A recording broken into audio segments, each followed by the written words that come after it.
ता शर्मा जी। राधे राधे महाराज। राधे राधे महाराज जी। महाराज जी, क्या संतान से सुख की आकांक्षा करना अनुचित है?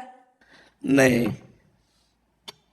संतान सुख की आकांक्षा और संतान से सुख की आकांक्षा गृहस्थ धर्म में करना ही चाहिए।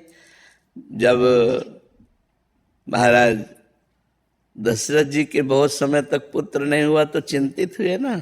चिंतित होकर के ऋष्य श्रृंग ऋषि को बुलाया गया, फिर पुत्रेष्टि यज्ञ हुई, फिर भगवान श्री राम, भरत, लक्ष्मण, शत्रुघ्न इनका प्रादुर्भाव हुआ। तो संतान सुख की आकांक्षा करना और संतान से सुख की आकांक्षा करना ये गृहस्थ धर्म से युक्त है, ना कि परमार्थ से।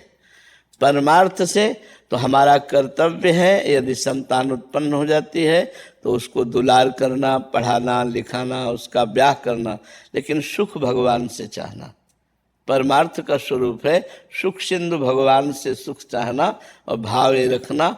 नाथ सकल संपदा तुम्हारी, मैं सेवक समेत सुत नारी।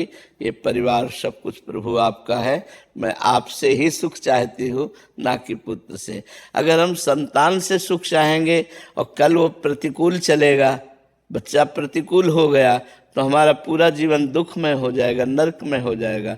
लेकिन हमने संतान से सुख चाहा ही नहीं, भगवान से सुख चाहा, तो हमें प्रसन्नता होगी कि ठीक है, हमारे कोई प्रारब्ध कर्म ऐसे हैं पूर्व के जिससे पुत्र रूप में आकर हमको प्रतिकूलता और दुख देता है, लेकिन सुख तो भगवान देंगे ना। हम प्रारब्ध भोग लेते हैं और भगवान का चिंतन करते हैं तो उससे आनंद की प्राप्ति हो जाएगी।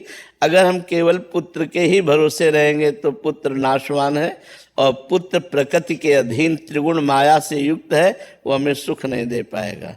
गृहस्थी में ये रहता है पुत्र की आकांक्षा और पुत्र से सुख की प्राप्ति की आकांक्षा।